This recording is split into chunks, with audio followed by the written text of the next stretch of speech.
விஜய் கூட்டம்ங்கிறது கூட்டி வரப்படக்கூடியது தான். பட்டு அவரை பார்க்க ஆர்வமாக மக்கள் இருப்பாங்க. அந்த வகையில் மதுரையில் நீங்கள் அவர் பேசிகிட்டு இருக்கும்போதே கூட்டம் கலைஞ்சி போச்சு. அப்போ அது பார்க்க வந்த கூட்டம் தானே தவிர கேட்க வந்த கூட்டம் இல்லைங்கிறத நம்ம தெளிவாக நம்ம அதை உணர முடியும். சீமானுக்கு வரக்கூடிய கூட்டம் கடைசி வரை நிற்குது. சீமானோட அந்த கூட்டத்தோட சீமானோட ஒன்றிணைந்து அது பயணிக்குது. சீமான் பேசுகிறது எல்லாத்தோடையுமே அது கனெக்ட் ஆகுறாங்க. விஜய்கிட்ட அப்படி ஒன்றும் கூட்டம் கனெக்ட் ஆகலை.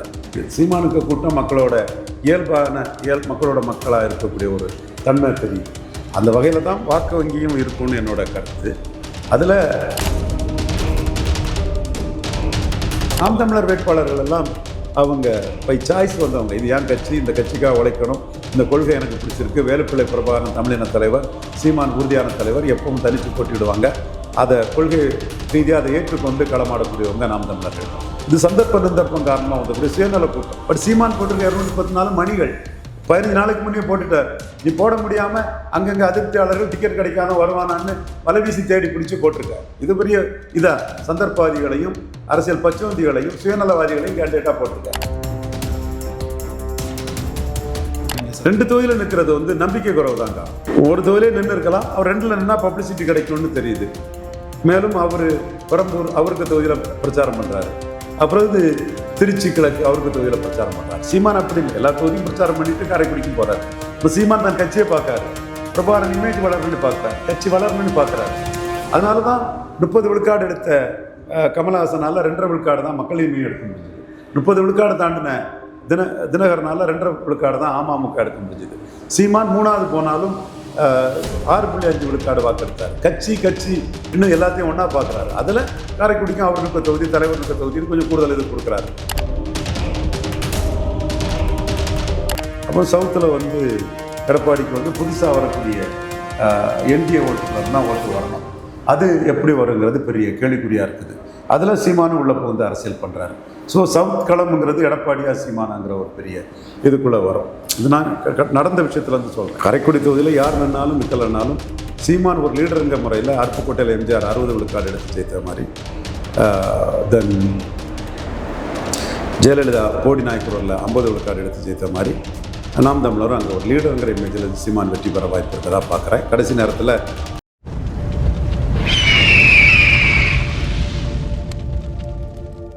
அரசியல் கருத நேயர்களுக்கு வணக்கம். இன்று நம்ம மோதின சிறப்பு விருந்தினர் அரசியல் திறனாய்வாளர் திரு ரவீந்திரன் துரைசாமி அவர்கள். வணக்கம் சார். வணக்கம் சார். நாம் தமிழர் கட்சி அவங்களோட பரப்புரையை தொடங்கின நாட்கள் அவங்களுக்கு கூட்டம் வரலன்னு விமர்சனம் பண்ணும்போது கடைசியாக சீமான் நடத்திய காரைக்குடியில் பிரம்மாண்ட கூட்டத்தை பின்தொடர்ந்ததெல்லாம் பார்க்க முடிந்தது. இப்போது தமிழகம் முழுக்க எங்களுக்கு ஆட்கள் இருக்காங்க, நாங்கள் எங்கே போனால் லட்சக்கணக்கில் கூடுறாங்க அப்படின்னு சொல்லிட்டு விஜய் தரப்பினர் சொல்லும்போது, நேற்றைய தினம் சென்னையில் ஒரு பரப்புரை மேற்கொண்டு வந்தார். ஒரு இடத்துல வந்த கூட்டத்தை அப்படியே ஃபாலோ பண்ணி வர வைக்கிறாங்க, இது திட்டமிட்டு கூட்டத்தை கூட்டப்படுறாங்க, ஆனால் அந்த எதிர்பார்த்த அளவுக்கு கூட்டம் கூடலை அப்படின்ற ஒரு விஷயத்தை அனைத்து செய்தி நிறுவனமும் சொல்ல ஆரம்பிச்சிருக்காங்க. எப்படி சார் பார்க்குறீங்க இது? இல்லை, விஜய் கூட்டம்ங்கிறது கூட்டி வரப்படக்கூடியது தான். பட்டு அவரை பார்க்க ஆர்வமாக மக்கள் இருப்பாங்க. அந்த வகையில் மதுரையில் நீங்கள் அவர் பேசிகிட்டு இருக்கும்போதே கூட்டம் கலைஞ்சி போச்சு. அப்போ அது பார்க்க வந்த கூட்டம் தானே தவிர கேட்க வந்த கூட்டம் இல்லைங்கிறத நம்ம தெளிவாக நம்ம அதை உணர முடியும். அதனால் கூட்டத்தை வச்சு ஒருத்தருக்கு வாக்கு வங்கியை நம்ம மதிப்பிட முடியாது. அதுவும் சீமானுக்கு வரக்கூடிய கூட்டம் கடைசி வரை நிற்குது. சீமானோட அந்த கூட்டத்தோட சீமானோட ஒன்றிணைந்து அது பயணிக்குது. சீமான் பேசுகிறது எல்லாத்தோடையுமே அது கனெக்ட் ஆகுறாங்க. விஜய்கிட்ட அப்படி ஒன்றும் கூட்டம் கனெக்ட் ஆகலை. விஜய் பேசுகிறதுக்கும் கூட்டத்துக்கும் விஜய் அந்நியப்பட்டு தான் நிற்கிறாரு. விஜய்கிட்ட ஒரு சேர்க்கத்தன்மையும் தெரியுது. சீமானுக்கு கூட்டம் மக்களோட மக்களோட மக்களாக இருக்கக்கூடிய ஒரு தன்மை தெரியுது. அந்த வகையில் தான் வாக்கு வங்கியும் இருக்கும்னு என்னோட கருத்து. அதில் விஜய்க்கு இஷ்யூ பேஸ்டாக விஜய்கிட்ட இஷ்யூ இல்லை. எந்த இஷ்யூவுக்கு விஜய்க்கு ஓட்டு போடணும், எதுலேயுமே அவருக்கு ஒரு கிளியர் ஸ்டாண்ட் இல்லையே. இலவசங்கள் கூட அதை அவரோட கட்சி நிர்வாகி நாஞ்சில் சம்பத் அதை விமர்சனம் பண்ணுறாரு. அது இப்படி 2000 ரூபான்னு கொடுத்தா பொருளாதாரம் என்ன ஆகுதுன்னு அந்த ஐஆர்எஸ் அதிகாரி அருண்குமார் கேட்குறாரு. இவரும் அதில் மாறி பேசிக்கிட்டு கடைசியில் 2500 வாங்குறாரு. அப்போ அந்த இலவசங்கள் நாட்டுக்கு கேடா, இலவசங்கள் கொடுக்கலாமாங்கிறதுலே அந்த கட்சியில் உள்ள முன்னணி தலைவர்களுக்குள்ளே ஒரு ஒத்த கருத்து இல்லை. ஸ்டாலின் இலவசங்களை கொடுக்குறாரு, அதோட பெனிஃபிட் ஸ்டாலினுக்கு தான் போகுங்கிற என் கணக்கு. மற்ற கட்சிகளுக்கு போகாது, ஸ்டாலின் தான் கொடுக்குறவருக்கு தான் போகுங்கிறது என்னோட கணிப்பு. அப்படி தான் நடக்கும். அதில் முழுக்க அவருக்கு போயிடக்கூடாது, அதை டைல்யூட் பண்ணணுன்னு எடப்பாடி பழனிசாமியும் அந்த ஏற்கனவே கொடுத்த ஒரு கட்சியிலேருந்து வந்தனால அவரும் அதை முயற்சி பண்ணுறாரு. ஸோ இலவசங்கள்ங்கிறதுல ரெண்டு பேருமே ஃபார் ப்ரீபீஸுங்கிற லெவலில் கொடுக்குற ஸ்டாலினும் அதை விட அதிகம் கொடுப்போம்னு சொல்லக்கூடிய எடப்பாடியும் இருக்கிறாப்புல. இவர் விஜய் வந்து அதில் ரெண்டு கட்டான் தன்மையில் தான் இருக்காப்புல. சீமான் இலவசங்கள் நாட்டுக்கு கேடுங்கிறதுல ஒழுங்காக இருக்காப்புல. இலவசங்கள் நாட்டுக்கு கேடுன்னு சீமான் சொல்கிறதுக்கு இப்போ பெரிய ட்ராக்ஷன் வருது. பத்திரிகையாளரை கட்டுரை எழுத ஆரம்பிக்கிறாங்க, அது எக்கனாமிஸ்ட் அதை பற்றி பேசுகிறாங்க. அதுக்கு இப்போ ஒரு புதிய பார்வை கிடச்சிருக்குது. ஆக விஜயை பொறுத்தளவில் டாஸ்மார்க் வேணுமா வேண்டாமாங்கிறதுலையும் பாட்டிலுக்கு 10 ரூபான்னு தான் கரூரில் பேசினாரே தவிர டாஸ்மார்க்கு கூடுமா கூடாதா, பிராண்டி விஸ்கி வேணுமா வேண்டாமாங்கிறதுல அவர்கிட்ட நிலைப்பாடு இல்லை. சீமான்கிட்ட குடிகாரர்கள் ஓட்டு எனக்கு வேண்டாம், குடிமகன்கள் ஓட்டு எனக்கு போதும், சிட்டிசன்ஸ் ஓட்டு எனக்கு போதும், ட்ரங்கார்ட்ஸோட ஓட்டு எனக்கு வேண்டான்னு அவர் தெளிவாக பிராண்டி விஸ்கி தான் ஆட்சிக்கு வந்தால் இருக்காதுங்கிற ஒரு கருத்தை சீமான் முன்ன வைக்கிறாரு. அருந்ததியர் உள்ஒதுக்கீட்டில் சீமானுக்கு பரையர் தேவேந்திர குல வேளாளருக்கு 5 விழுக்காடு உயர்த்தி கொடுக்கணும்னு நிலைப்பாடு இருக்குது. தமிழிலிருந்து வந்தது தான் தெலுங்கு மலையாளம் கன்னடங்கிறதுல சீமானுக்கு நிலைப்பாடு இருக்குது. இப்படி எதுலேயுமே நிலைப்பாடற்றவராட்டு ரெண்டும் கட்டா நாட்டு விஜய் இருக்கிறாரு. இது வந்து மக்கள் மத்தியில் ஒரு ஆதரவு வளையத்தை பெற்று தராது. நீ யாருக்காக நிற்கிறோம் எதற்காக நிற்கிறோங்கிறத அதை தெளிவுபடுத்தணும். இப்போ சீமான் பொது தொகுதியில் ஆதித்தமிழர்களை போட்டிருக்காருன்னு சொல்லும்போது விஜய் வந்து அவர் கட்சி மாவட்ட செயலாளர்களே அட்டவணை பிரிவு சமூக சகோதரர்கள் ஒட்டப்படாரத்தில் இருக்கிறாரு. எங்கே ஏதோ தம்பி பெருமாள்மணி பேசணும், அப்படி இருக்கிறத வந்து நான் வரவேற்கிறேன். அரசியல் அதில் வந்து இயல்பாட்டே அப்படி இருக்கிறத நான் வரவேற்கிறேன். அப்படி பரையர் தேவேந்திர குல வேளாளர்களை மாவட்ட செயலாளர்களாக வச்சுருக்கக்கூடிய விஜய் பரையர் தேவேந்திர குல வேளாளருக்கு 5 விழுக்காடு வாக்கை உயர்த்தி கொடுக்கணும்னு சீமான் சொல்கிறதுக்கு ஒரு என்ன முடிவு எடுக்கிறார். அதுவும் வாழ்வாதார பிரச்சனை இல்லை, அதில் ஒரு முடிவு அவர் எடுக்கணும் இல்லை. அல்லது அருந்ததியர் பக்கமாக நிற்கணும், அல்லது பரையர் தேவேந்திர குல வேளாளர் பக்கமாக நிற்கிறோம். கிருஷ்ணசாமி தேவேந்திர குல வேளாளர் பரையர் பக்கம் நிற்கிறாரு. இப்போ ஏதாவது ஒரு பக்கம் நிற்கணும் இல்லை. ஸ்டாலின் அருந்ததியர் பக்கம் நிற்கிறாரு, எடப்பாடி பழனிசாமி ஜெயலலிதா முடிவில் இருந்து மாறி அருந்ததியர் சகோதரர்கள் பக்கம் போயிட்டார். ஸோ இஷ்யூஸில் ஒரு கருத்தை சொல்லணும் ஒரு தலைவர். எந்த கருத்தையும் சொல்லாமல் பல இஷ்யூஸில் இருக்கிறார். இண்டோ பாக் வாரில் வந்து சீமான் அதிரடியாக இது விவசாயிகளுக்குள்ள நீரை தடுக்கக்கூடாது, முஸ்லீம் விவசாயிகளுக்கு அது கொடுக்கணுங்கிற ஒரு கருத்தை, இன்டெலிஜென்ஸ் ஃபெயிலியருங்கிற ஒரு கருத்தையும் சொல்கிறாரு. விஜய் ஏதாவது சொல்லணுமே, இன்டெலிஜென்ஸ் சக்ஸஸ்ஸு ஃபெயிலியரு அல்லது இது இப்படி பண்ணக்கூடாதுன்னு ஏதாவது ஒன்று சொல்லணும். அதில் பாய்மூடி மௌனமயலாக இருக்கிறார். ஒரு பெரிய நேஷ்னல் பிரச்சனையிலே ஒரு கருத்து சொன்னால் அது முஸ்லீம் எதிர்த்துருவானோ, அவன் எதிர்த்துருவானோ, இவன் ஆதரிக்க மாட்டானோங்கிற ஒரு அச்சத்தில் ஒரு கோழைத்தனமான அரசியல்லாம் பண்ணுறீங்க. அதே மாதிரி திருப்பரங்குன்றத்தில் அந்த இஷ்யூலையும் விஜய் கருத்து சொல்லலை. சீமான் தமிழராக ஒன்றா இருங்கன்னு சொல்கிறார். ஏதோ ஒரு தமிழ் தேசியம், தமிழர்னு இந்துன்னு முஸ்லீம் கிறிஸ்டின்னு போகாத, தமிழர்னு இருந்தா நீ பெரும்பான்மைன்னு ஒரு கருத்தை ஒரு பாலிசியை முன் வைக்கிறாரு சீமான். நீ ஒரு பெரிய பேர்னிங் ப்ராப்ளம், அதில் என்ன தீர்வு சொல்கிற ஒரு அரசியல் கட்சின்னா அதில் ஒரு தீர்வு இருக்கணும் இல்லையா? நிச்சயமா. இப்படி எதுலேயுமே ஒரு நிலைப்பாடு இல்லாதவருக்கு முகத்தை பாட்டு எப்படி ஓட்டு விடும்? எம்ஜிஆருக்கு நாடியில் ஒட்டு, எனக்கு நாடியில் ஒட்டு, எம்ஜிஆருக்கு திண்டுக்கல், எனக்கு திருமங்கலம்னு சொல்லக்கூடிய சரத்குமார் மாதிரி தான் அது போகிறதுக்கான சாத்தியக்கூறுகள் தான் அதில் வறுமை தவிர நிலைப்பாடு வேணும். பாப்புலாரிட்டி இருக்குது, கூட்டம் வருதுங்கிறதுக்காக மட்டும் ஓட்டு வந்துடும் நான் கருதலை. இன்னும் டைம் இருக்குது, நிலைப்பாடை சொல்லிட்டு பார்ப்போம். சார், குறிப்பாக வேட்பாளர் அறிவிப்பு தாவேக்காவது, அதற்கு பின் வந்து பல சர்ச்சைகள் தாவேக்கா உள்ளேயே விதிக்குது. நாம் தமிழர் வேட்பாளர் தான் கம்பேரிசன் நடக்குது. எப்படி பார்க்குறீங்க சார் அந்த நாம் தமிழர் வேட்பாளர்கள் எல்லாம் அவங்க பை சாய்ஸ் வந்தவங்க. இது என் கட்சி, இந்த கட்சிக்காக உழைக்கணும், இந்த கொள்கை எனக்கு பிடிச்சிருக்கு, வேலுப்பிள்ளை பிரபாகரன் தமிழின தலைவர், சீமான் உறுதியான தலைவர், எப்பவும் தனித்து போட்டிவிடுவாங்க. அதை கொள்கை ரீதியாக அதை ஏற்றுக்கொண்டு களமாடக்கூடியவங்க நாம் தமிழர்கள். இது சந்தர்ப்பம் காரணமாக வந்தக்கூடிய சுயநல கூட்டம். அரசு முருகன் அதிமுக காரர், பெரிய கான்ட்ராக்டர், அவர் உள்ள வந்திருக்கார், நல்ல கேண்டிடேட்டாட்டு. இவர் ஒரு ரியல் எஸ்டேட் பண்ணிகிட்ருக்காரு, ரெட்டியார்பட்டி நாராயணன், அவர் நாங்குநேரி கேண்டிடேட்டாக வந்திருக்காரு. இது லோகேஷ், அவர் பொறுப்பை விட்டுட்டு வந்திருக்காரு. லோகேஷ் வந்ததை நான் விஜய்க்கு ஒரு ப்ளஸ் தான். செங்கோட்டையும் நீக்கப்பட்டு வந்திருக்கிறாரு. இப்படி எல்லாம் வரக்கூடிய எல்லாருமே வந்து அதிமுக காரங்களாம் 100க்கு மேலே வராங்க.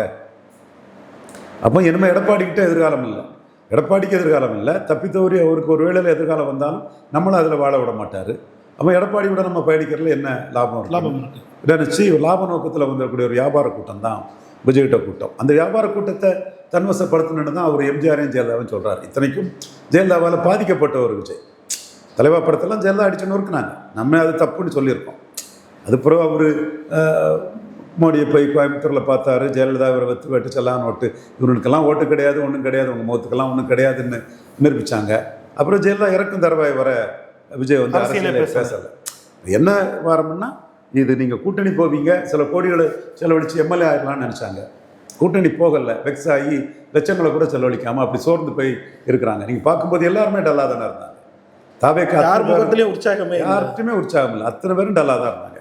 எல்லாருக்கும் வந்து ராஜ்மோகன்ல இருந்து இவர் ஆதவ அர்ஜுனாவில இருந்து எல்லாருக்குமே ஒரு அதிமுக கூட்டணி வந்துடும், எம்எல்ஏ ஆயிடலாம். அப்போ இப்போ ரங்கராஜ் பாண்டேவே தம்பி சொன்னாப்பில்ல, 50 வாங்கினா 40 ஜெயிக்கலான்னாருல. இப்போ சுமன் ஸ்ரீராமனும் பாண்டேயும் ஒரு சீட்டு ஜெயிக்குமான்னு கேட்பாங்க. அப்போ அது அந்த இன்வெஸ்டாருக்கும் தெரியும். அப்போ இதில் இன்வெஸ்ட் பண்ணுறது பலன் இல்லாத ஒரு இன்வெஸ்ட்மெண்ட். இந்த வியாபாரத்தில் நம்ம முதலீடு பண்ணுறது பலன் இல்லை. விஜயும் பார்ட் டைம் பொலிட்டிஷனாக தான் இருப்பார். கட்சி ஆரம்பிச்சுட்டு லெட்டர் பேடாக இருந்தார். விக்ரவாண்டி ஈரோடு கிழக்கில் நிற்கல. கமலஹாசன் 2.0 தானே. அப்போ இவர் இனிமேல் எப்படி சீரியஸாக பொலிட்டிக்ஸ் பண்ணுவார்? இவரை நம்பி பணத்தை எப்படி முதலீடு பண்ண முடியும்? பண்ண மாட்டாங்க. வியாபாரம் தானே, வியாபார அரசியல் தானே. அக்யூமுலேட்டிவ் பவர், அமேசிங் வெல்த் தான் மாடர்ன் பொலிட்டிக்ஸ்ங்கிற மாதிரி சில அரசியல் வந்த பிறகு இதில் வியாபாரம் தான் அவங்க பண்ணுவாங்க. 39 கேண்டிடேட்டாக விட்டு வியாபாரம் பார்த்தா வியாபாரம் பொறுத்து இருக்கும். அசம்பிளி எம்எல்ஏ டிக்கெட் கிடைச்சிருக்கும். இப்போ 214 இன்வெஸ்ட் பண்ணி என்னைக்கு 39 பிடிக்கி 5 வருஷத்துக்கு இடையில என்ன அரசியல் பண்ணுறது? விஜய் என்ன பண்ண போறாரு, எப்படி இருக்க போறாரு? விஜய் நம்பி நீர்க்குமலி காளான் இவரை நம்பி எப்படி இருக்குன்னு எவனும் இன்வெஸ்ட் பண்ண மாட்டான். சரியா? யாருமே இன்வெஸ்ட் பண்ண மாட்டாங்க.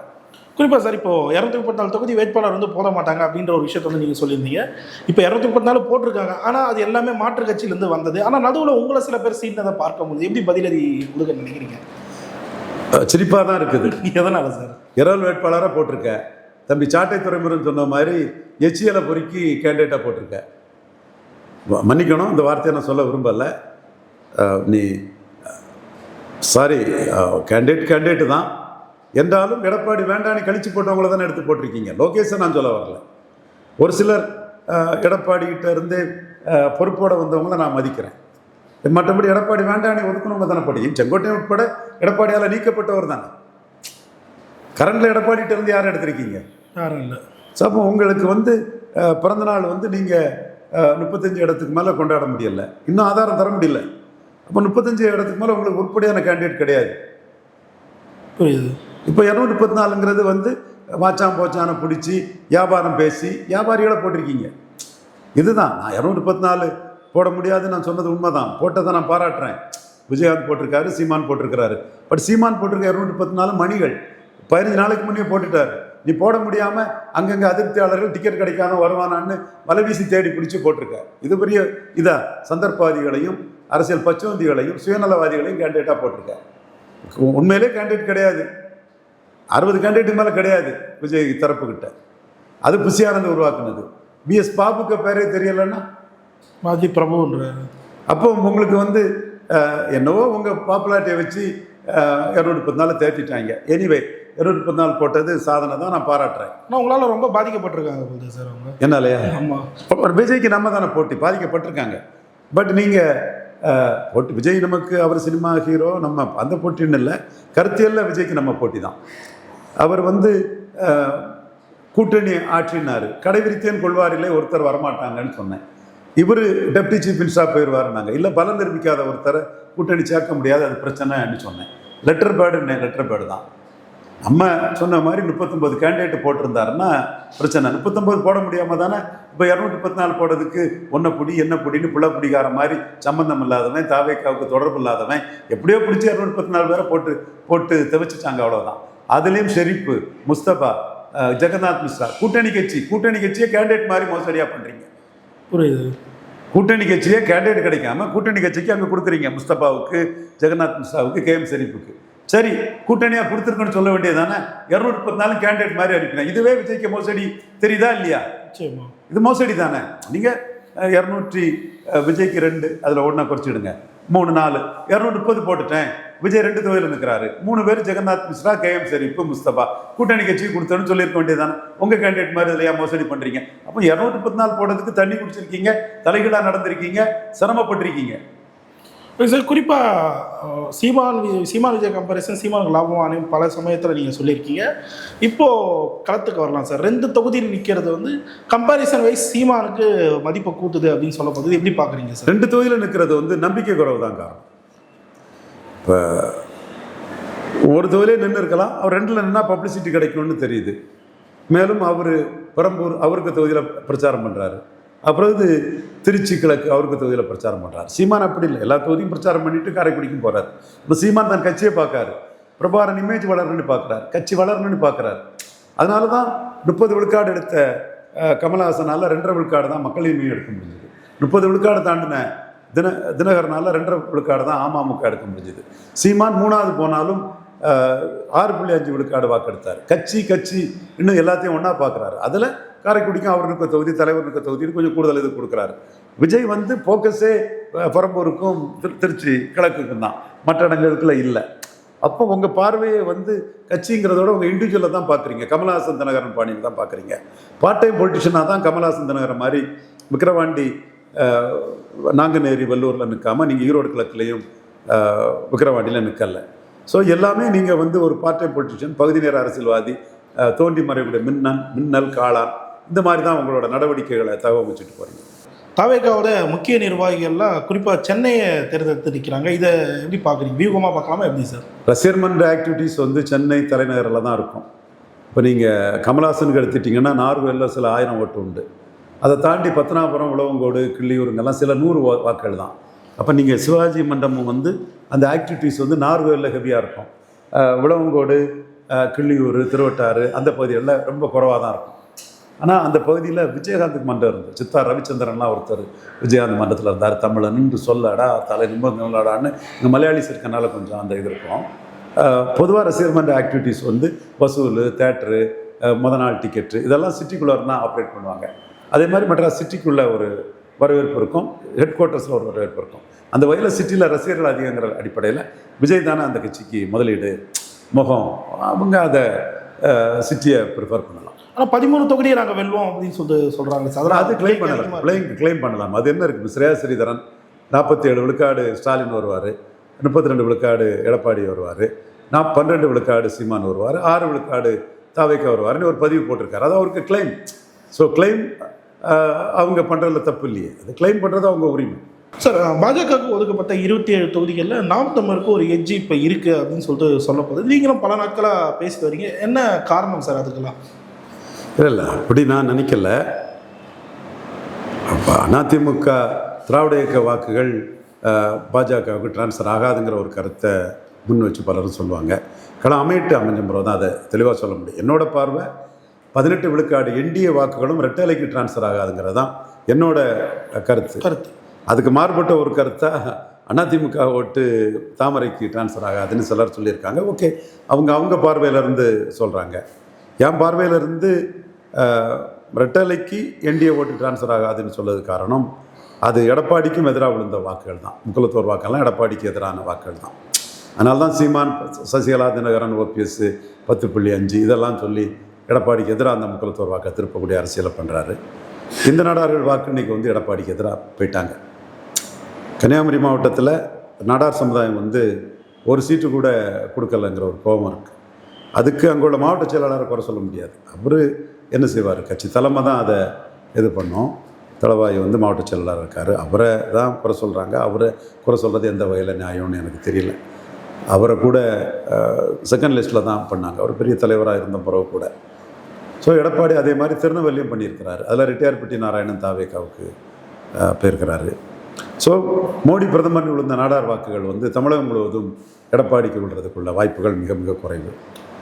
8 யாதவர்களை சீமான் கேண்டிடேட்டாக போட்டிருக்காரு. கோனூரிக்குப்பம், கோன்கோட்டை, கோனார்கோட்டைன்னு ஆடு மாடு மேய்த்தல் அரசு தொழில், ஆடு மாடு வரத்துறையில் மேய்க்கிறதுக்கு அவர் போராடுறது, இதெல்லாம் வந்து மோடி குழுந்த யாதவர் ஓட்டை சீமான் குறி வைக்கிறது, முத்திரையர் ஓட்டை அந்த மாதிரி குறி வைக்கிறது. யூகமாகவே பார்க்கலாம் சார், யூகமாட்டே பார்க்கலாம். 6 பிராமணர்களை வைக்கிற வேட்பாளர் நிறுத்தினார். பெரியார் மண்ணில் பெரியாரே மண்ணுங்கிறாரு. ஈரோடு கிழக்கில் நிற்காமல் என்டிஏ போனது சீமானுக்கு ஒரு பூஸ்ட். நின்று இருக்கணும். பல டைம் சொன்னீங்க நீங்கள். என்ன நின்று இருக்கணும்? நான் சொன்னேன் நின்று இருக்கணும். ஸோ என்னோட பார்வையில் 18 விழுக்காடு என்டிஏ வாக்கில் ஒரு கணிசமான பகுதி சீமானுக்கு போகணும் தான் நான் பார்க்குறேன். என்னோட கணிப்பும் அதுதான். அது எடப்பாடி லீடர்ஷிப்பை ஏற்றுக்காத வாக்குகள் தான். குறிப்பாக இப்போ எடப்பாடி அவர்கள் தென் மாவட்டத்தில் சீமானுக்கு அவருக்கு இதையான டிஃப்ரென்ஸ் பெரும்பாலும் இருக்காது அப்படின்னு சொல்லிட்டு ஒரு பேச்சுக்கள். அது உண்மையாக சார்? ஏற்கனவே 30,000 ஓட்டு சீமானுக்கு அதிகம். 7 தொகுதியில் நின்ன எடப்பாடியை விட 10 தொகுதியில் நின்ன சீமானுக்கு அதிகம். இதில் முரசில் நின்ன தேமுதிக ஓட்டம், ரெட்டையில் நின்ன முபாரக் ஓட்டையும் புதிய தமிழக ஓட்டையும் நான் கணக்கிடலை. 30,000 ஓட்டு அதிகம். அப்படி இருக்கும்போது இன்றைக்கி புதிய தமிழகம் இல்லை. புதிய தமிழகம் ஒரு 1/2 விழுக்காடு வாக்கு எடுத்திருக்காங்க. 22 விழுக்காடு வாக்கு ரெட்டையிலையில் தென்காசியில் எடுத்திருக்காங்க. ஒரு நல்ல ஓட்டு, சிறப்பான ஓட்டு. அவர் கூட்டணியில் இல்லாதது ஒரு பாதிப்பு, முபாரக் இல்லாதது அதுவும் ஒரு சிறிய பாதிப்பு, தேமுதிக இல்லாதது அது ஒரு பெரும் பாதிப்பு. அப்போ சவுத்தில் வந்து எடப்பாடிக்கு வந்து புதுசாக வரக்கூடிய என்டிஏ ஓட்டுக்குள்ள இருந்தால் ஓட்டு வரணும். அது எப்படி வருங்கிறது பெரிய கேள்விக்குறியாக இருக்குது. அதில் சீமானு உள்ள வந்து அரசியல் பண்ணுறாரு. ஸோ சவுத் களம்ங்கிறது எடப்பாடியா சீமானாங்கிற ஒரு பெரிய இதுக்குள்ளே வரும். இது நான் நடந்த விஷயத்துலேருந்து சொல்கிறேன். நீ துக்ளக்கில் தாவேக்கா திமுக எதிர்ப்பு ஓட்டை பிரிக்கிறதுலாம் ஒரு கட்டுரையில் தந்தாட்டு ஒரு நண்பர் போட்டிருக்காங்க. ஸோ அது ஒரு ப்ரெடிக்ஷன். நான் சொல்கிறது நடந்த விஷயத்துலேருந்து சொல்கிறேன். Okay sir. ஆனால் இப்போது அண்ணாமலை அவர்கள் ஆதரவாளர் சமீபத்தில் ட்விட்லாம் போடுறாங்க. இன்று கூட வேட்பாளர் பற்றியில் அண்ணாமலை பேர் இடம் பெறுமான்ற ஒரு கேள்வியெலாம் வெளியாகுது. அண்ணாமலை பேர் இடம் பெற்றாலும் நாம் தமிழுக்கு அந்த இந்திய வாக்குகள் கன்வர்ஷன் ஆகும்னு நினைக்கிறீங்களா சார்? இல்லை, அவங்க அண்ணாமலையை தலைவர் போஸ்ட்லேருந்து நீக்கினது, அண்ணாமலை ஈரோடு கிழக்கில் பாஜக கேண்டிடேட்டை விடாதது, இது எல்லாம் பிஜேபி குறைஞ்ச சீட்டு கூட்டணி போனது, இது எல்லாமே அந்த வாக்காளர்கள் வந்து நாம் தமிழருக்கே வாக்களிக்கலாங்கிற ஒரு எண்ண ஓட்டத்துக்குள்ளே வந்துட்டாங்க. அது எந்த அளவுக்கு நாம் தமிழ் எந்த ஓட் ஷேரிங் எந்த அளவுக்கு இன்க்ரீஸ் பண்ணணும்னு நினைக்கிறீங்க? ஏற்கனவே அண்ணாமலை மாற்றம்னு நின்று தான் சீமான் மக்களவையில் 12 விழுக்காடு வராமல் 8 விழுக்காடோட நின்னது. இந்த தடவை மாற்றம்னு வந்த ஓட்டு தான் அண்ணாமலை தலைமைக்கு மோடி பிரதமர் வந்த ஓட்டு. அதில் கணிசமான பகுதி சீமானுக்கு வரும். ஒரு செய்தியை தொடர்ந்து காரைக்குடி தொகுதியில் நேரடியாக போட்டியில் வந்து அமமுக உள்ளே வராங்க, மறுபுறம் காங்கிரஸ் இருக்காங்க. சீமானுக்கு எந்த அளவுக்கு எஜ்ஜாக இருக்குன்னு நினைக்கிறீங்க சார்? நம்ம காரைக்குடி தொகுதியில் யார் நின்னாலும் நிற்கலைன்னாலும் சீமான் ஒரு லீடருங்க முறையில் அருப்புக்கோட்டையில் எம்ஜிஆர் 60 விழுக்காடு எடுத்து ஜெயித்த மாதிரி, தென் ஜெயலலிதா போடி நாயக்கரூரில் 50 விழுக்காடு எடுத்து ஜெயித்த மாதிரி, நாம் தமிழரும் அங்கே ஒரு லீடருங்கிற இமேஜில் சீமான் வெற்றி பெற வாய்ப்பு இருக்கதா பார்க்குறேன். கடைசி நேரத்தில் லீடருக்கு வாக்குங்கிற லெவலில் அது மேலெழுந்து வரும்னு நான் கருதுகிறேன். பலருக்கு தெளிவாக இருந்துச்சு.